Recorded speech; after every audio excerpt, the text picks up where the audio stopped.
नमस्कार दोस्तों, स्वागत है आप सबका हमारे इस चैनल पे। आज हम लोग लूसेंट पढ़ने वाले हैं। लूसेंट में सबसे पहले हिस्ट्री पढ़ेंगे। इस लूसेंट को पूरा हम कंप्लीट करेंगे 5 दिन के अंतर्गत।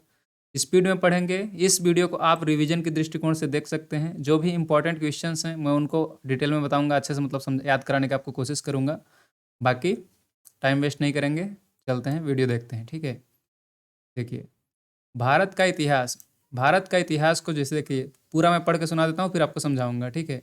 उत्तर में हिमालय से लेकर दक्षिण में समुद्र तक फैला यह उपमहाद्वीप भारतवर्ष के नाम से जाना जाता है। आपको सबको पता होगा। जनरली मैं आपको ये क्लियर कर दूं कि लूसेंट हर स्टूडेंट्स के पास होती है, तो लूसेंट आपने पढ़ा होगा, मुझे पता है, लेकिन ये एक रिवीजन की तरह से है। ठीक है ना, तो इसको आप बस देखते रहिए। खाना बनाते खाते समय सुन सकते हैं इस वीडियो को, क्योंकि कितनी बार भी पढ़ो लूसेंट भूल ही जाता है, तो रिवीजन करने के लिए ठीक है ये।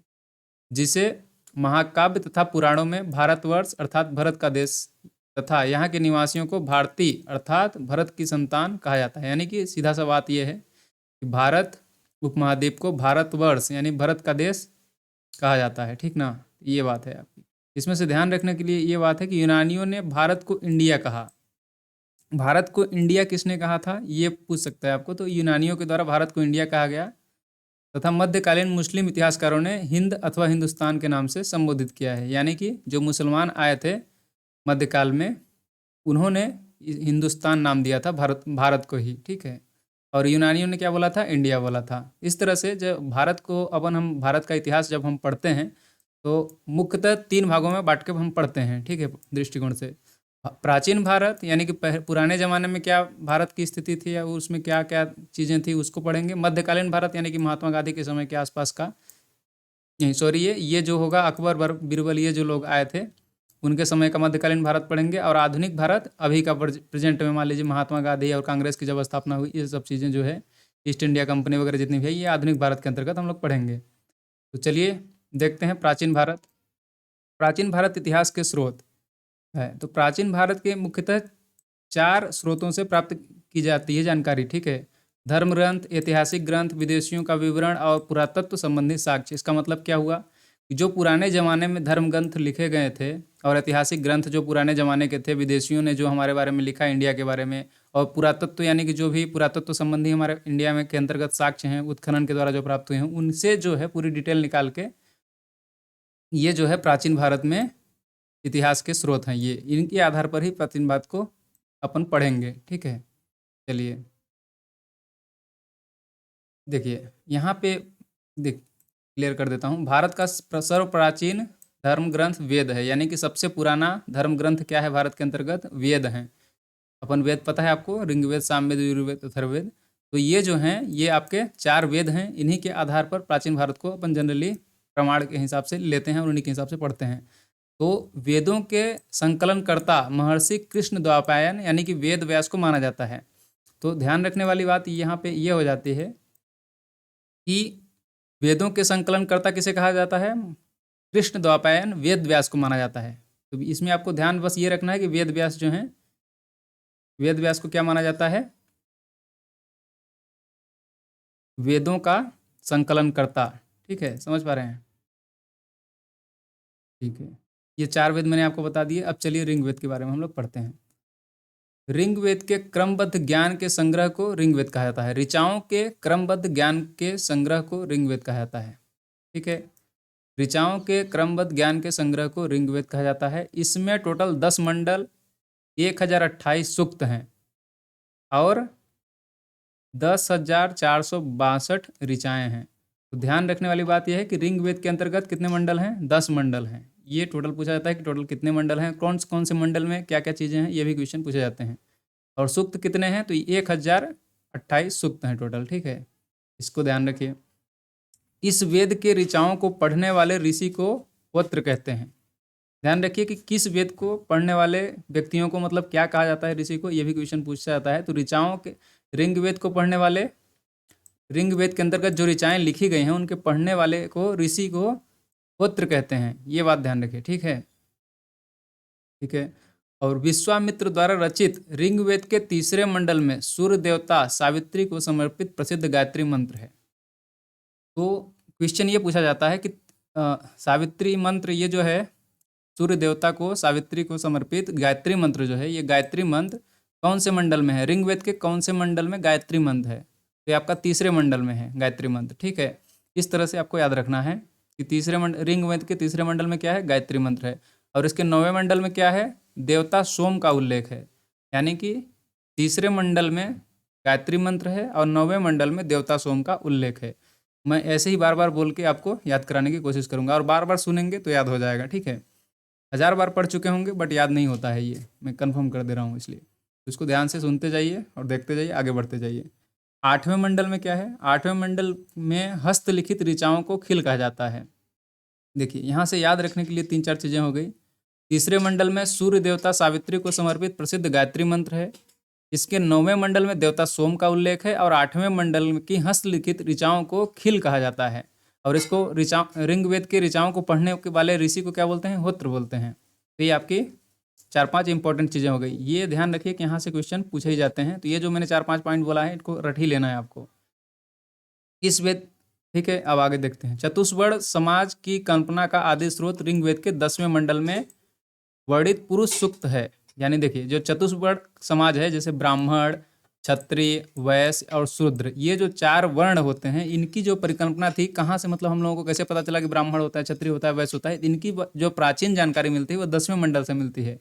10वें मंडल में जो वर्णित पुरुष सूक्त है, पुरुष सूक्त, जैसे ये सूक्त हैं, ये छोटे छोटे ऋचाएँ लिखी हुई हैं, उन्हीं के अंतर्गत ये 10वें मंडल में एक तरह से लिखा गया है। तो वहाँ से हमको इसके बारे में पता चलता है कि ब्राह्मण, क्षत्रिय, वैश्य और शूद्र, ये 4 भागों में पहले डिवाइडेड थे ऋग्वेद के अंतर्गत, ठीक है।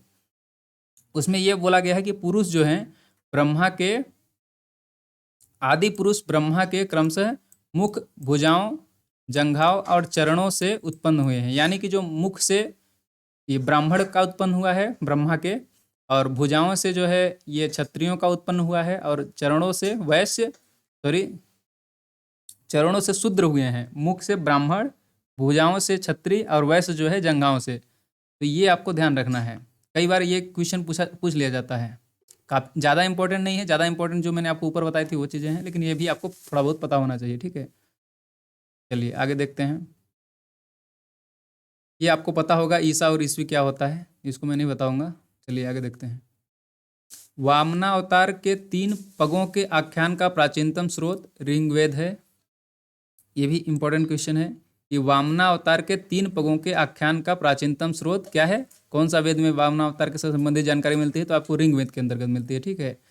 ऋग्वेद में इंद्र, देवता इंद्र के लिए 250 और अग्नि के लिए 200 ऋचाओं की रचना की गई है। देखिए टोटल कितनी ऋचाएँ हैं, 1028 सूक्त और 10,462 ऋचाएँ हैं। तो 10,462 ऋचाओं में से 250 ऋचाएँ जो हैं इंद्र के लिए हैं, और 200 ऋचाएँ जो हैं अग्नि के लिए हैं। ये भी काफ़ी इंपॉर्टेंट है। ये एसएससी में क्वेश्चन पूछा गया है कि देवता इंद्र के लिए कितनी ऋचाएँ लिखी गई हैं ऋग्वेद के अंतर्गत। तो 250 ऋचाएँ जो हैं लिखी गई हैं ऋग्वेद के अंतर्गत देवता इंद्र के लिए, और अग्नि के लिए 200। तो ये भी इंपॉर्टेंट क्वेश्चन है, इसको भी ध्यान रखना है। देवता इंद्र के लिए 250 और अग्नि के लिए 200, ठीक है। प्राचीन इतिहास के साधन के रूप में वैदिक साहित्य में ऋग्वेद के बाद शतपथ ब्राह्मण का स्थान आता है। यानी कि इसके जैसे कि अपन जो दृष्टिकोण से पढ़ रहे हैं धर्म ग्रंथ के अंतर्गत, तो ऋग्वेद के प्रामाणिकता के बाद से शतपथ ब्राह्मण का मतलब स्थान आता है, शतपथ ब्राह्मण को लिया जाता है। अब अगला देखते हैं यजुर्वेद। ऋग्वेद में आपको जितनी चीज़ें मैंने बताई उतनी याद करनी आवश्यक हैं, उतना याद होना ही चाहिए, क्योंकि आप इग्नोर कर दोगे एग्जाम में वही क्वेश्चन आ जाता है, ठीक है। देखिए अब यजुर्वेद को पढ़ते हैं अपन, क्या लिखा है इसमें। सस्वर यानी स्वर के साथ गायन शैली में, सस्वर का मतलब हुआ स्वर के साथ गायन शैली में, स्वर पाठ के लिए मंत्रों तथा बलि के समय अनुपालन के लिए नियमों का संकलन यजुर्वेद कहलाता है। जो मतलब बलि होता है, पहले बकरे की बलि देते थे, कुछ भी बलि देते थे, उस समय जो मंत्रों का उच्चारण किया जाता था, तो मंत्र वगैरह जो लिखे गए हैं ये यजुर्वेद के लिए अंतर्गत लिखे गए हैं। इसके पाठनकर्ता को अधर्व्यु कहते हैं, अधर्व्यु, समझ पा रहे हैं। यजुर्वेद के पाठनकर्ता को अधर्व्यु कहते हैं। इसको याद रखने के लिए ये देखिए यजु लिखा है, यहाँ अधर्यु, यू यहाँ पे भी आ रहा है, यहाँ पे भी आ रहा है, तो इसको ट्रिक से याद कर सकते हैं। और ऋग्वेद के लिए मैंने क्या बताया था, ऋग्वेद के लिए होत्र कहते हैं, ऋग्वेद के लिए होत्र कहते हैं जो पढ़ता है उसको, और यजुर्वेद को अधर्व्यु कहते हैं। तो ये चीज़ें दोनों याद रखने की चीज़ें हैं, ठीक है। और यजुर्वेद में आपको यह ध्यान रखना है कि यह एक ऐसा वेद है जो गद्य और पद्य दोनों शैली में लिखा गया है। ये भी बहुत ही important, very very important question है कि दोनों गद्य और पद्य दोनों शैली में लिखा गया कौन सा वेद है, तो यजुर्वेद जो है दोनों ही शैली में लिखा गया है, गद्य और पद्य। इसको बहुत अच्छे से ध्यान रखें, ठीक है। चलिए अगला वेद देखते हैं, सामवेद। सामवेद आपको सबको पता होगा, यह गाई जा सकने वाली ऋचाओं का संकलन है, यानी कि ऐसी ऋचाएं इसके अंतर्गत लिखी हैं जिसको गाया जाता है। इसके पाठनकर्ता को उद्रात कहते हैं, उद्रात्र, ठीक है। तो सामवेद का क्या हो गया, उद्रात। सामवेद को जो पढ़ेगा वो उद्रात हो गया, यजुर्वेद को जो पढ़ेगा वो अधर्यु हो गया, और ऋग्वेद को जो पढ़ेगा वो होत्र हो गया, ठीक है। ये चीज़ें आपको ध्यान रखनी है। इसे भारतीय संगीत का जनक कहा जाता है, सामवेद को भारतीय संगीत का जनक कहा जाता है, ये भी इंपॉर्टेंट क्वेश्चन है। अधर्यु और यजुर्वेद जो है गद्य और पद्य दोनों शैली में लिखा गया है, ये भी इंपॉर्टेंट क्वेश्चन है। जितने भी एक एक लाइन लूसेंट के अंतर्गत लिखी गई हैं सारे ही इंपॉर्टेंट क्वेश्चन हैं। हालांकि मैं कुछ लाइन को स्किप करूंगा क्योंकि ये ज़्यादा क्वेश्चन पूछे नहीं जाते हैं, स्किप कर दूंगा। तो आप टेंशन लेने की जरूरत नहीं है कि क्या इंपॉर्टेंट है क्या इंपॉर्टेंट नहीं है, आपको जितना बताते जा रहा हूँ उसको आप डेफिनेटली दिमाग में बैठाते चलो। देखिए, और चौथा वेद आपका आता है अथर्ववेद। अथर्वा ऋषि द्वारा रचित वेद में रोग निवारण, तंत्र मंत्र, जादू टोना, साप, अभिशाप, वशीकरण, आशीर्वाद, स्तुति, प्रश्चिति, इस तरह की जो भी दुनियादारी है, प्रेम विवाह, राजकर्म, ये जो है दुनिया, आप समझ ही रहे हैं, ये जो है जादू टोना से सीधा सीधा क्वेश्चन ये पूछा जाता है कि कौन से वेद के अंतर्गत तंत्र मंत्र और जादू टोना से संबंधित चीज़ें लिखी गई हैं, ठीक है। तो आपको ध्यान रखना है अथर्ववेद। याद कैसे रखेंगे, आपको याद, बाकी का याद कर लेंगे, तीन आपको पता हो गया तो चौथा वैसे भी पता हो जाएगा। अथर्ववेद जो है जादू टोना से संबंधित है, सामवेद किससे है, संगीत से है। यजुर्वेद गद्य और पद्य दोनों शैली में लिखा गया है। ये ऋग्वेद में टोटल 10 मंडल हैं, तो मंडल वो हिसाब से आपको पता ही हो गया। तो अथर्ववेद में जो बच रहा है आपका वो जादू टोना से संबंधित है, ठीक है। अथर्ववेद में कन्याओं के जन्म की निंदा करता है, यानी कि अथर्ववेद जो है कन्याओं के जन्म की निंदा करता है, ये आपको पॉइंट याद रखना है, ठीक है। इसमें सभा और समिति को प्रजापति की 2 पुत्रियां कहा गया है, ये भी काफ़ी इंपॉर्टेंट है, ये भी एसएससी में आया हुआ क्वेश्चन है, सीजीएल या एमटीएस के अंतर्गत, ठीक है। तो ध्यान रखिए, अथर्ववेद में सभा एवं समिति को प्रजापति की 2 पुत्रियां कहा गया है। क्वेश्चन कैसे पूछा जाएगा, तो क्वेश्चन इस तरह से पूछा जाता है कि सभा और समिति को प्रजापति की 2 पुत्रियां कौन से वेद के अंतर्गत कहा गया है, ठीक है। आपको ये चारों ऑप्शन दे देंगे, ऋग्वेद, सामवेद, अथर्ववेद, यजुर्वेद। तो आपको इसमें से अथर्ववेद का सही आंसर लगाना है कि अथर्ववेद में है सभा एवं समिति को प्रजापति की 2 पुत्रियां कहा गया है, ठीक है। देखिए नोट में क्या लिखा है यहाँ पे, सबसे प्राचीन वेद ऋग्वेद है एवं सबसे बाद का वेद अथर्ववेद है। जिस सीक्वेंस में हम लोग पढ़ रहे हैं उस सीक्वेंस से आपको याद हो जाएगा कि ऋग्वेद जो है सबसे प्राचीन है और अथर्ववेद जो है सबसे नया है, मतलब सबसे बाद में लिखा गया वेद कौन सा है, अथर्ववेद है। सबसे पहले लिखा गया वेद कौन सा है, ऋग्वेद है। इस तरह से याद रखिए, ठीक है। चलिए, और देखिए, वेदों को भली भांति समझने के लिए 6 वेदांगों की रचना हुई है। कितनी वेदांगों की रचना हुई है, 6। देखिए, वेद जो हैं पढ़ने में कॉम्प्लिकेटेड होते थे, जनरली लोगों को समझ में नहीं आते थे, तो उनको समझने के लिए, सामान्य लोगों तक पहुंचाने के लिए उनकी बात को, वेदों में जो बातें लिखी हुई हैं उसके लिए 6 वेदांगों की रचना की गई है। 6 वेदांग कौन कौन से हैं, ये शिक्षा, ज्योतिष, कल्प, व्याकरण, निरुक्त और छंद। आपको ये याद रखने के लिए नहीं, जरूरी नहीं है कि ये 6 कौन कौन से हैं, आपको सिर्फ ये याद रखना है कि वेदों को भली भांति समझने के लिए कितने वेदांगों की रचना की गई है, 6 वेदांगों की रचना की है। ये मोस्ट इंपॉर्टेंट क्वेश्चन है, ये भी क्वेश्चन पूछा जा चुका है कई बार। भारतीय ऐतिहासिक कथाओं का सबसे अच्छा क्रमबद्ध विवरण पुराणों में मिलता है। इसके रचयिता लोमहर्ष अथवा इनके पुत्र उग्रश्रवा को माना जाता है। समझ पा रहे हैं, देखिए कहने का मतलब यह है, पुराणों की रचना किसने की है, तो पुराणों के रचयिता लोमहर्ष अथवा इनके पुत्र उग्रश्रवा माने जाते हैं। यानी कि आपके पास जनरली जो ऑप्शन में आता है वो उग्रश्रवा आता है, ठीक है। तो आपको पुराणों की रचना किसने की है, लोमहर्ष अथवा उग्रश्रवा, ये आपको ऑप्शन में लगाना है। और दूसरी चीज मैं आपको बता दूं, देखिए यहाँ पे लिखा है इनकी संख्या कितनी है, यानी पुराणों की संख्या कितनी है, टोटल 18 है। इसमें से केवल 5 मत्स्य पुराण, वायु पुराण, विष्णु पुराण, ब्राह्मण, भागवत में ही राजाओं की वंशावली पाई जाती है। यानी कि राजाओं के पुत्र फिर उनके पुत्र, ये जो होते हैं राजा बनते थे, तो ये जो वंशावली पाई जाती थी ये 5 में ही पाई जाती है। लेकिन ये आपको ध्यान रखने की कोई खास इंपॉर्टेंट नहीं है। ध्यान आपको ये रखना है कि टोटल कितने आपके जो हैं पुराण हैं, टोटल पुराण हैं आपके 18 है, टोटल पुराण कितने हैं आपके? 18 पुराण हैं, ये देखिए यहाँ पे लिखा हुआ है। टोटल पुराण 18 हैं। इसकी रचयिता लोमहर्ष अथवा इनके पुत्र उग्रश्रवा को माना जाता है, ठीक है। पुराणों में मत्स्य पुराण सबसे प्राचीन एवं प्रामाणिक है, ये आपको इम्पोर्टेंट है, ये आपको ध्यान रखना है कि जो जितने 18 मान लीजिए आपके आपके पुराण हैं टोटल, तो इसमें से जो है सबसे फेमस यानी कि जो माना जाने वाला जो पुराण है वो कौन सा है? मत्स्य पुराण। मत्स्य पुराण सबसे प्रामाणिक और प्राचीन है, पुराना है, ठीक है। ये आपको ध्यान रखना है। चलिए आगे देखते हैं। देखिए, अधिकतर पुराण सरल संस्कृत श्लोक में लिखे गए हैं। स्त्रियां तथा शूद्र जिन्हें वेद पढ़ने की अनुमति नहीं थी, वे भी पुराण सुन सकते थे। पुराणों का पाठ पुजारी मंदिरों में किया करते थे। स्त्री की सर्वाधिक गिरी हुई स्थिति मैत्रेयनी संहिता से प्राप्त होती है। यह आप ध्यान रख सकते हैं कि स्त्री की सर्वाधिक गिरी हुई स्थिति मैत्रेयनी संहिता से प्राप्त होती है, जिसमें जुआ और शराब की भांति स्त्री को पुरुष का तीसरा मुख्य दोष बताया गया है, ठीक है। शतपथ ब्राह्मण में स्त्री को पुरुष का अर्धांगिनी कहा गया है। देखिए यहाँ पे मैत्रेयनी संहिता में स्त्री को पुरुष का मुख्य दोष बताया गया है जुआ और शराब की भांति, वहीं पे शतपथ ब्राह्मण में स्त्री को पुरुष का अर्धांगिनी यानी कि अर्धांगिनी आप समझते हैं बताया गया है, ठीक है। स्मृतियों में सबसे प्राचीन एवं प्रामाणिक मनुस्मृति को माना जाता है।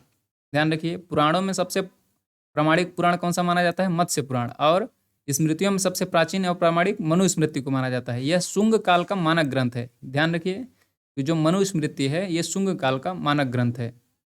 नारद स्मृति गुप्त युग के विषय में जानकारी प्रदान करता है।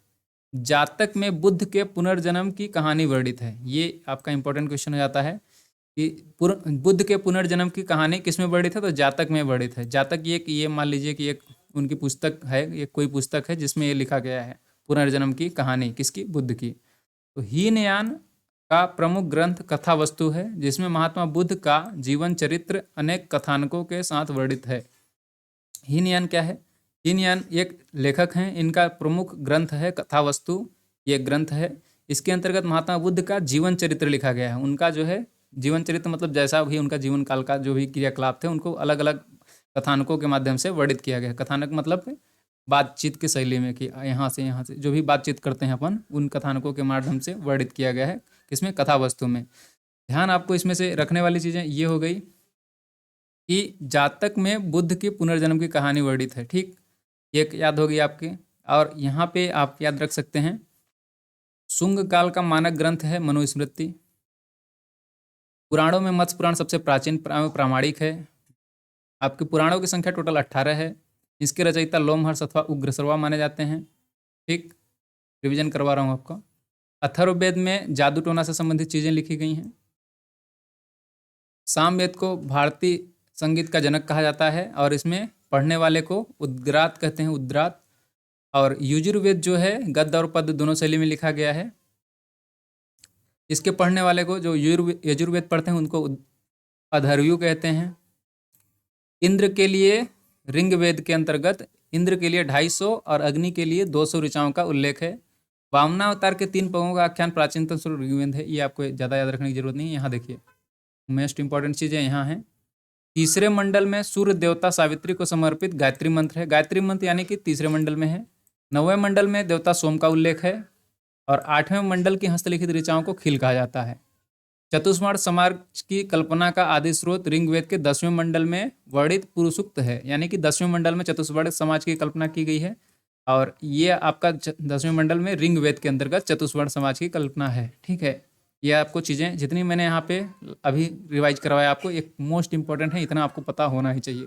चलिए अपन नेक्स्ट पेज पे चलते हैं, देखते हैं यहाँ पे क्या है, ठीक है। Just second.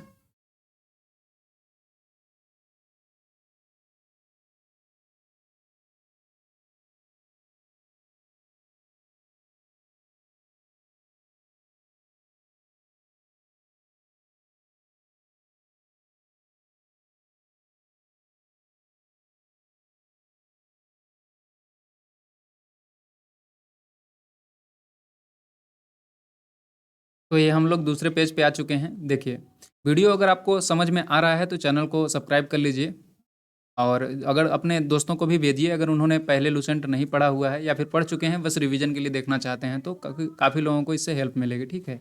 चलिए अगले पेज पे देखते हैं। जैन साहित्य को आगम कहा जाता है। ये भी इम्पोर्टेंट है पॉइंट कि जैन साहित्य को क्या बोला जाता है? आगम कहा जाता है। जैन धर्म का प्रारंभिक इतिहास कल्पसूत्र से ज्ञात होता है, यानी कि जैन धर्म का जो प्रारंभिक इतिहास है वो कहाँ से मिलता है? कल्पसूत्र। कल्पसूत्र क्या है? कल्पसूत्र एक पुस्तक है, उससे हमको पता चलता है जैन धर्म का इतिहास। ठीक है। जैन धर्म भगवती सूत्र में महावीर के जीवन, कृत्यों तथा अन्य समकालिकों के साथ उनके संबंधों का विवरण मिलता है।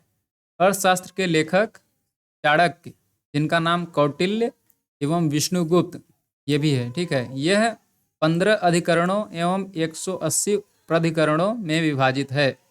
इसमें मौर्यकालीन इतिहास की जानकारी प्राप्त होती है। इसमें जो है मौर्यकालीन इतिहास की जानकारी प्राप्त होती है। तो ठीक है, तो आपको याद रखना है कि अर्थशास्त्र के लेखक कौन है? चाणक्य, कौटिल्य, विष्णुगुप्त, ये तीनों नाम हैं उनके। चाणक्य को आप जानते ही होंगे, ये लेखक हैं। और ये 15 अधिकरणों में और 180 प्राधिकरणों में विभाजित है। आपको ध्यान सिर्फ इतना रखना है, 15 अधिकरणों में विभाजित है आपका अर्थशास्त्र। ठीक है। ये जो है मौर्यकालीन, आपको तो पता होगा कि मौर्य काल में ही थे विष्णु, ये जो हैं आपके चाणक्य, चंद्रगुप्त मौर्य के समय में, तो ये आपको पता होगा। संस्कृत साहित्य में ऐतिहासिक घटनाओं को क्रमबद्ध लिखने का सर्वप्रथम प्रयास कल्हड़ के द्वारा किया गया है। ये आपको पॉइंट ध्यान रखना है कि कल्हड़ ये फेमस राइटर थे। तो ये संस्कृत साहित्य में ऐतिहासिक घटनाओं को सबसे पहले इन्होंने ही लिखा था। किसने? कल्हड़ ने। कल्हड़ द्वारा रचित पुस्तक राजतरंगिणी है। ये भी इंपॉर्टेंट पॉइंट है कि कल्हड़ ने जो है राजतरंगिणी की रचना की थी, जिसका संबंध कश्मीर के इतिहास से है। यानी कि कश्मीर के इतिहास के बारे में कल्हड़ ने राजतरंगिणी नामक पुस्तक के अंतर्गत लिखा है। ये आपको ध्यान रखना है, मोस्ट इंपॉर्टेंट पॉइंट। अरबों के सिंध विजय का वृत्तांत चचनामा में लिखा। चचनामा एक पुस्तक है, तो उसमें जो है अरबों के सिंध विजय का वृत्तांत है कि किस प्रकार से उन्होंने सिंध पर विजय लिया था अरबों ने। जिसके लेखक कौन है? अली अहमद। तो अली अहमद ने लिखा था पुस्तक चचनामा, जिसके अंतर्गत अरबों के सिंध विजय का वर्णन है। अष्टाध्यायी। अष्टाध्यायी क्या है? संस्कृत भाषा व्याकरण की प्रथम पुस्तक है। अष्टाध्यायी क्या है? संस्कृत भाषा व्याकरण की प्रथम पुस्तक है। इसके लेखक पाणिनि हैं। अष्टाध्यायी के लेखक कौन है? पाणिनि हैं। और राजतरंगिणी के लेखक कौन है? कल्हड़ हैं। राजतरंगिणी पुस्तक के अंतर्गत कश्मीर के इतिहास का पता चलता है। और यहाँ पे देखिए अष्टाध्यायी के लेखक कौन है? पाणिनि हैं। इसमें मौर्य के पहले का इतिहास और मौर्य युगीन राजनीति व्यवस्था के बारे में जानकारी प्राप्त होती है। ठीक है, तो आपको ध्यान यहाँ पे रखना है, अष्टाध्यायी के लेखक पाणिनि हैं, जिसमें मौर्य युगीन समाज के बारे में जानकारी मिलती है। ठीक है, और राजतरंगिणी के लेखक कल्हड़ हैं, कश्मीर के इतिहास का जानकारी मिलता है। आगे देखिए, कात्यायन की गार्गी संहिता एक ज्योतिष ग्रंथ है, फिर भी इसमें भारत पर होने वाले यवन आक्रमणों का उल्लेख मिलता है। पतंजलि पुष्यमित्र शुंग के पुरोहित थे। इनके महाभाष्य से शुंगों के इतिहास का पता चलता है। आपको ये भी पॉइंट है, पूछा गया क्वेश्चन है एसएससी के अंतर्गत। पतंजलि पुष्यमित्र शुंग के पुरोहित थे, ये आपको पता होना चाहिए। ठीक है, अब हम लोग देखेंगे यहाँ पे विदेशी यात्रियों से मिलने वाली प्रमुख जानकारी। ये अपन ने वेदों से जितनी जानकारी मिलती थी उसको अपने डिटेल में देख लिया। अब जो विदेशी यात्री जो इंडिया में आए थे उन्होंने क्या क्या चीज़ें लिखी हैं, उससे क्या क्या जानकारी हमको मिलती है, अब हम लोग ये पढ़ेंगे। ठीक है, चलिए आगे देखते हैं। तो जो सबसे पहले जो यात्री आए थे यूनानी और रोमन लेखक, यूनान और रोम से जो लेखक आए थे उन्होंने जो लिखा है उनको देखते हैं। तो टेसियस यह ईरान का एक राज्यवेद था। भारत के संबंध में इसका विवरण आश्चर्यजनक कहानियों से परिपूर्ण होने के कारण अविश्वसनीय है, तो इसको पढ़ने की कोई ज़रूरत नहीं है। हेरोटोडस, इसको ध्यान रखना है आपको। हेरोटोडस को इतिहास का पिता कहा जाता है। ठीक है, इतिहास का पिता किसे कहा जाता है? हेरोटोडस को। इसने अपनी पुस्तक हिस्टोरिका, याद रखने के लिए सिंपल है, हेरोटोडस हिस्टोरिका। हेरोटोडस की पुस्तक हिस्टोरिका में 5वीं शताब्दी ईसा पूर्व में भारत फारस के संबंध का वर्णन किया है, परंतु इसका विवरण भी अनुश्रुतियों यानी कि अफवाहों पर आधारित है। ठीक है, लेकिन इसको ध्यान रखना, आपको किस हिसाब से ध्यान रखना है कि हेरोटोडस को इतिहास का पिता कहा जाता है। इसने 5वीं शताब्दी ईसा पूर्व में हिस्टोरिका नामक पुस्तक लिखी थी इसने। देखिए अब आगे देखते हैं। सिकंदर के साथ आने वाले लेखकों में निरियाकस, अनेसेक्रिटस तथा आस्टिबुलस के विवरण प्रामाणिक एवं विश्वसनीय हैं। मतलब सिकंदर के साथ कौन कौन से लोग लेखक आए थे ये इंपॉर्टेंट यहाँ पे हो जाता है। निरियाकस, अनेसेक्रिटस और आस्टियोबुलस, ये आपके 3 जो हैं लेखक सिकंदर के समय में आए थे। मेगास्थनीज किसके समय में आया था? देखिए यहाँ पे मेगास्थनीज काफ़ी इंपॉर्टेंट है। यह सेल्यूकस निकेटर का राजदूत था। कौन? मेगास्थनीज सेल्यूकस निकेटर का राजदूत था, जो चंद्रगुप्त मौर्य के दरबार में आया था। चंद्रगुप्त मौर्य अलग है, चंद्रगुप्त द्वितीय अलग है। तो यहाँ पे ध्यान रखिए, चंद्रगुप्त मौर्य के शासनकाल में कौन आया था? मेगस्थनीज। तो इसको ध्यान कैसे रखेंगे? मौर्य मेगस्थनीज, इसमें भी म है, इसमें भी म है, तो इसको ध्यान रखने का ये ट्रिक है। मेगस्थनीज चंद्रगुप्त मौर्य के दरबार में आया था, चंद्रगुप्त द्वितीय के दरबार में नहीं आया था। ध्यान रखिए इसको भी, क्योंकि ये भी ऑप्शन में रहता है। इसकी पुस्तक इंडिका में मौर्य युगीन समाज एवं संस्कृति के विषय में लिखा गया है। मेगस्थनीज ने पुस्तक लिखी थी इंडिका, जो कि मौर्य युगीन समाज के बारे में जानकारी देती है। ठीक, मौर्य युगीन मेगस्थनीज जो कब आया था? सेल्यूकस निकेटर का राजदूत था मेगस्थनीज, जो कि चंद्रगुप्त मौर्य के दरबार में आया था। इसकी पुस्तक इंडिका है, जिसने मौर्य युग के बारे में जानकारी मिलती है इसकी पुस्तक में, इंडिका में। ठीक, डायमेकस को देखते हैं। डायमेकस या सीरियन नरेश अंतियोकस का राजदूत था, जो बिंदुसार के दरबार में आया था। इसका विवरण मौर्य युग से संबंधित है, तो मौर्य युग में ही आया है, तो मौर्य युग का ही जानकारी देगा। देखिए, ध्यान रखने वाली बात यह हो जाती है कि डायमेकस अंतियोकस का राजदूत था, सीरिया के नरेश अंतियोकस का राजदूत था, जो बिंदुसार के दरबार में आया था। मेगस्थनीज चंद्रगुप्त मौर्य के दरबार में आया था। ठीक, और सिकंदर के समय में 3 लोग आए थे, निर्याकस, अनेसिक्रिटस, आस्टियोबुलस। डायमेकस जो था ये बिंदुसार के दरबार में आया था। ये इतनी आपको चीज़ें ध्यान रखनी है यहाँ पे। डायोनीसियस, ये जो है डायोनीसियस, यह मिस्र नरेश टालमी फिडेलिस्पस का राजदूत था, जो अशोक के दरबार में आया था। डायोनीसियस अशोक के दरबार में, डायमेकस बिंदुसार के दरबार में, ये आपको ध्यान रखना है। टालमी 2री शताब्दी में भारत का भूगोल नामक पुस्तक लिखी टालमी ने। प्लिनी ने नेचुरल हिस्ट्री नामक पुस्तक लिखी थी। आगे बढ़ते हैं, ये इंपॉर्टेंट नहीं है। देखिए यहाँ पे देखिए, चीनी लेखक जो हैं ये आए थे, उनके बारे में देखते हैं। फाहियान एक चीनी यात्री गुप्त नरेश चंद्रगुप्त द्वितीय के दरबार में भारत आया था। देखिए, फाहियान जो था चंद्रगुप्त द्वितीय के दरबार में आया था, और जो यहाँ पे मैंने आपको कुछ समय पहले बताया मेगस्थनीज, ये चंद्रगुप्त मौर्य के दरबार में आया था। तो कन्फ्यूज नहीं होना है, ध्यान रखना है। फाहियान जो है चंद्रगुप्त द्वितीय के दरबार में आया था। इसने अपने विवरण में मध्य प्रदेश के समाज एवं संस्कृति के बारे में वर्णन किया है। इसी ने, जो ये फाहियान था, इसी ने मालवा की जलवायु को विश्व की सर्वश्रेष्ठ जलवायु कहा है। तो इसको भी ध्यान रखना है आपको।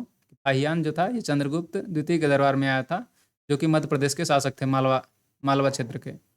इसने मध्य प्रदेश की जनता को सुखी एवं समृद्ध बताया है। ठीक है, ये आपको ध्यान रखना है। चलिए नेक्स्ट देखते हैं आगे।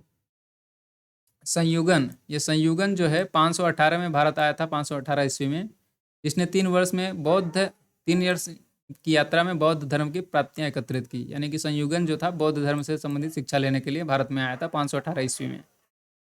और ये हेनसांग जो थे, यह हर्षवर्धन के शासनकाल में भारत आया था।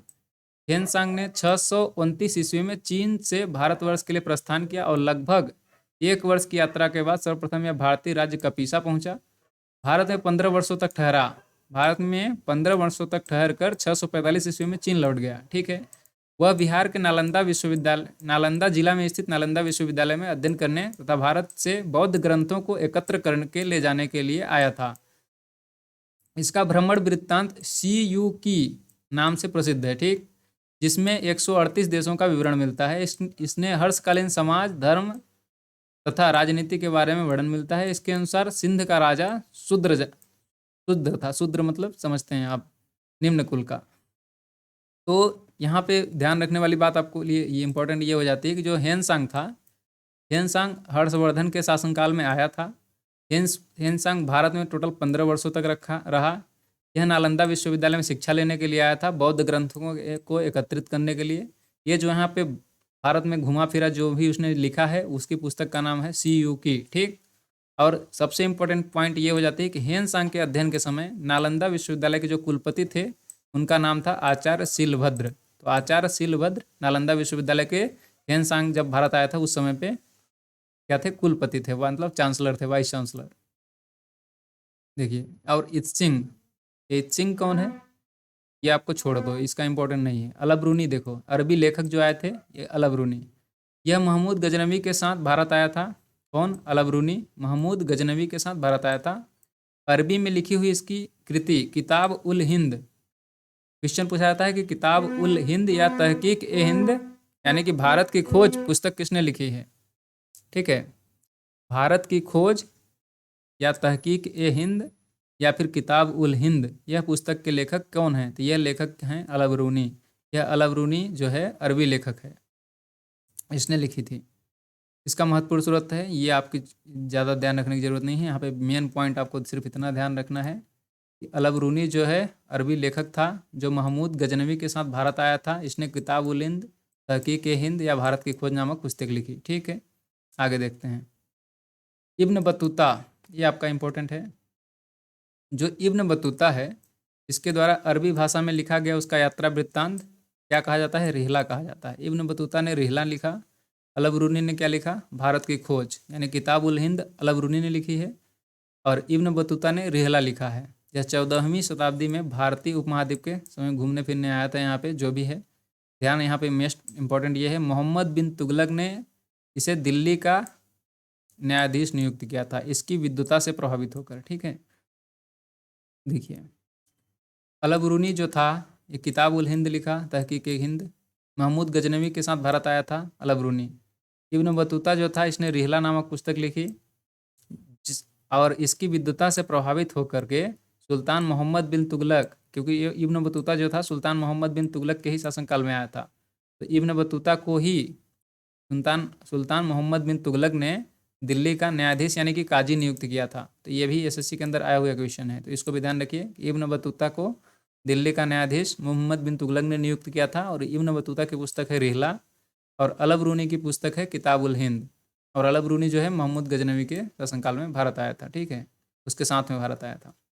और यहाँ पे अन्य लेखक में आप ये पढ़ लीजिए, तारानाथ और मार्क पोलो। तारानाथ ने सिर्फ 2 पुस्तकें लिखी है, इसके कंगूर तथा तंगूर नामक 2 पुस्तकें लिखी हैं। तारानाथ जो था तिब्बती लेखक था, तिब्बत का एक लेखक था जिसने 2 पुस्तकें मेनली लिखी हैं, कंगूर तथा तंगूर। इसने भारतीय इतिहास के बारे में जानकारी मिलती है इन दोनों पुस्तकों से। ठीक है, चलिए आगे देखते हैं। अब हम लोग देखते हैं पुरातत्व संबंधित साक्ष्य से मिलने वाली जानकारी। देखिए हमने शुरू में तो क्या देखा था? वेदों से मिलने वाली जानकारी, फिर उसके बाद लिखा विदेशी यात्रियों से मिलने वाली प्रमुख जानकारी, फिर 3rd नंबर पे देख रहे हैं पुरातत्व संबंधी, यानी कि जो मिट्टी से जो ही खोदने के बाद जो भी जानकारी हमको प्राप्त हुई है, जो भी पुराने साक्ष्य मिले हैं पुरातत्व, उससे जो जानकारी हमको प्राप्त हुई है उनके आधार पर क्या क्या जानकारी मिली है ये देखते हैं। आज हम लोग यही देखेंगे पुरातत्व संबंधी साक्ष्य तक ही, तो ज़्यादा टेंशन लेने की जरूरत नहीं है। बाकी की जानकारी जो है आगे का नेक्स्ट वीडियो हम लोग बनाएंगे। ठीक है, देखिए 1400 ईसा पूर्व में अभिलेख बोजाक कोई, यानी कि एशिया माइनर, इसको जनरली एशिया माइनर बोला जाता है, से वैदिक देवता मित्र, वरुण, इंद्र और नाथसायन को अश्विनी कुमार के नाम से भी जाना जाता है, ये नाम मिलते हैं। यानी कि 1400 ईसा पूर्व में जो अभिलेख बोजाक कोई एशिया माइनर से वैदिक देवता जो हैं वहाँ पे मित्र, वरुण, इंद्र और नाथसायन के नाम मिले हैं। और क्या पॉइंट हैं? मध्य भारत में भागवत धर्म विकसित होने का प्रमाण यवन राजदूत हेलियोडोरस के वेशनगर यानी कि विदिशा कहाँ है? मध्य प्रदेश के अंतर्गत भोपाल के पास में है। ठीक है, तो ये आपका जो है मध्य भारत में भागवत धर्म विकसित होने का प्रमाण यवन राजदूत हेलियोडोरस के वेशनगर यानी विदिशा के गरुण स्तंभ से प्राप्त होता है। ये आपको क्वेश्चन पूछा जाता है कि गरुण स्तंभ कहाँ है? तो विदिशा यानी वेशनगर में स्थित है, जिसको हेलियोडोरस ने बनवाया था। ठीक है, ये सर्वप्रथम भारतवर्ष का जिक्र हाथी गुफा अभिलेख में है। ठीक है, भारतवर्ष जो लिखा गया है कहीं पे सबसे पहले तो हाथी गुफा अभिलेख में लिखा गया है। सर्वप्रथम दुर्भिक्ष का जानकारी देने वाला अभिलेख शाहगौरा अभिलेख है। सर्वप्रथम भारत पर होने वाले हुण आक्रमण की जानकारी भित्री स्तंभ लेख से प्राप्त होती है। ठीक, सती प्रथा का पहला लिखित साक्ष्य एरण अभिलेख यानी भानुगुप्त के शासक भानुगुप्त के समय में ये एरण अभिलेख लिखा गया था। ये मंदसौर में है, आपके मध्य प्रदेश के अंतर्गत ही है ये एरण अभिलेख, तो यहाँ से प्राप्त होता है। सॉरी दोस्तों, मध्य प्रदेश के ये आपके सागर जिले के अंतर्गत आता है एरण जो है, एरण अभिलेख। सती प्रथा का जो साक्ष्य मिलता है भानुगुप्त जो बनवाया था, ये आपका मध्य प्रदेश के सागर में है, याद रखने के लिए। बाकी आपको इसको सिर्फ लाइन याद करनी है। सती प्रथा का पहला लिखित साक्ष्य एरण अभिलेख शासक भानुगुप्त से प्राप्त होता है, यानी कि एरण अभिलेख में मिलता है। सती प्रथा का पहला साक्ष्य कहाँ से मिलता है? एरण अभिलेख से मिलता है, जिसके किसने बनवाया था, मतलब किसके शासनकाल में लिखा गया था ये? तो भानुगुप्त के शासनकाल में। कहाँ पे है तो याद रखते हैं, मध्य प्रदेश में है। मध्य प्रदेश के अंतर्गत एक छोटा सा जिला है सागर, वहाँ पे मिलता है। चलिए आगे देखते हैं।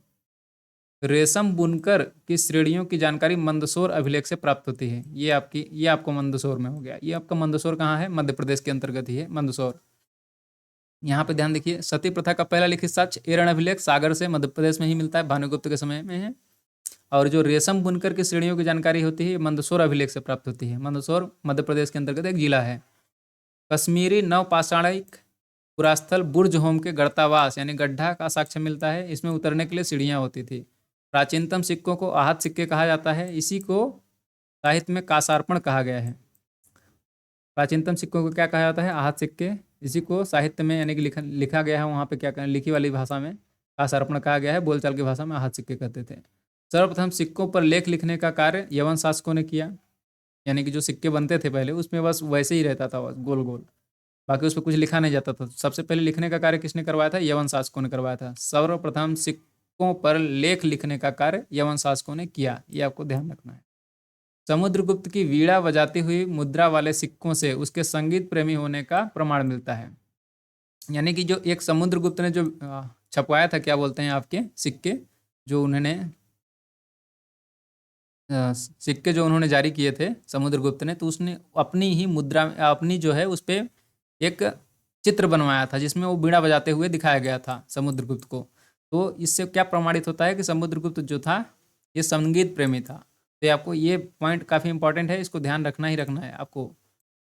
समुद्रगुप्त वीणा बजाती हुई मुद्रा वाले सिक्कों से उसके संगीत प्रेमी होने का साक्ष्य मिलता है। अरिकमेड्डू यानी पुडुचेरी के निकट है अरिकमेड्डू, यहाँ से रोमन सिक्के प्राप्त हुए हैं। क्वेश्चन ये पूछा जाता है कि रोमन सिक्के के साक्ष्य कहाँ से प्राप्त होते हैं? तो रोमन सिक्कों के जो साक्ष्य होते हैं अरिकमेड्डू यानी पुदुचेरी के निकट, ये आपको अपने दृष्टि के लिए ध्यान रखना है। बाकी आपको सिर्फ इतना याद रखना है कि अरिकमेड्डू में रोमन सिक्के प्राप्त हुए हैं। अरिकमेड्डू से क्वेश्चन यही पूछा जाता है कि रोमन के सिक्के कहाँ से प्राप्त होते हैं, प्राप्त हुए हैं, रोमन सिक्कों के साक्ष्य कहाँ से प्राप्त हुए हैं? तो अरिकमेड्डू आपको ध्यान रखना है। ठीक है, जितने भी पॉइंट हैं लूसेंट के अंतर्गत काफ़ी इंपॉर्टेंट हैं। कुछ ही पॉइंट हैं जो कि कभी नहीं आते हैं तो मैं उनको इग्नोर कर रहा हूँ। ठीक है, तो आपको जितना मैं बता रहा हूँ उनको ध्यान से याद रखना ही रखना है। देखिए, सबसे पहले भारत के संबंध जो है बर्मा, वर्तमान में म्यांमार को जो है बर्मा बोलते थे पहले, मलाया यानी स्वर्णद्वीप, कंबोडिया यानी कि कंबोज, जावा यानी कि यवद्वीप से स्थापित हुए थे। आपको वैसे जनरल जानकारी के लिए है, बस आपको यही ध्यान रखना है। अरिकमेड्डू वाला केस और ये समुद्रगुप्त वाला, इनको तो याद रखना ही रखना है।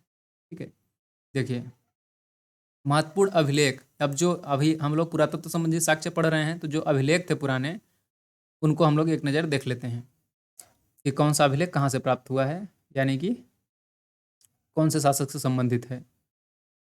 ये लिखा है हाथी गुफा अभिलेख। ये आपका हाथी गुफा अभिलेख ये शासक किस शासन काल में लिखा गया है? तो कलिंग राजा खारवेल, ये कलिंग का राजा था खारवेल, उसके शासन काल में हाथी गुफा अभिलेख लिखा है। यह तिथि रहित अभिलेख है। जूनागढ़ का अभिलेख, जूनागढ़ आपको पता होगा, गिरनार यानी गिरनार मतलब राजस्थान के अंतर्गत है, राजस्थान गुजरात की सीमा के आसपास। ये जो है जूनागढ़ ये अभिलेख है, ये रुद्रदामन के समय में लिखा गया है। नासिक नासिक अभिलेख गौतमी बलश्री, प्रयाग स्तंभ अभिलेख समुद्रगुप्त, ये लोह अभिलेख ये कर्नाटक के बीजापुर में है। ये लोह अभिलेख तो ये पुलकेशिन द्वितीय के समय में लिखा गया। मंदसौर अभिलेख मालवा नरेश यशोवर्मन, मैंने कुछ समय पहले ही बताया था। ग्वालियर अभिलेख प्रतिहार नरेश भोज यानी राजा भोज के समय में लिखा गया ग्वालियर अभिलेख। भीतरी एवं जूनागढ़ अभिलेख स्कंदगुप्त के समय में लिखा गया। देवपाड़ा अभिलेख बंगाल शासक विजय सेन के समय लिखा गया। ठीक है, अभिलेखों का अध्ययन इपिग्राफी कहलाता है। ये कभी कभी पूछ लिया जाता है तो इसको भी ध्यान रखिएगा। अभिलेखों का अध्ययन इपिग्राफी कहलाता है। अभिलेख यानी जो भी पुरातत्व संबंधी जो भी जानकारी अभिलेख हैं उनको पढ़ा जाएगा, उनके बारे में अध्ययन किया जाएगा कि क्या है कैसे है, तो वो सारी चीज़ें जो है इपिग्राफी के अंतर्गत की जाती हैं। तो ये था आज का वीडियो। अगले वीडियो में हम लोग ये प्रागैतिहासिक काल के बारे में पढ़ेंगे। ठीक है, उम्मीद करता हूँ आपको वीडियो पसंद में आया होगा। अगर पसंद में आया होगा तो चैनल को सब्सक्राइब करिए और अपने दोस्तों के साथ भी शेयर करिए। ठीक है, तब और मिलते हैं अपन नेक्स्ट वीडियो में। तब तक के लिए take care. Thanks for watching.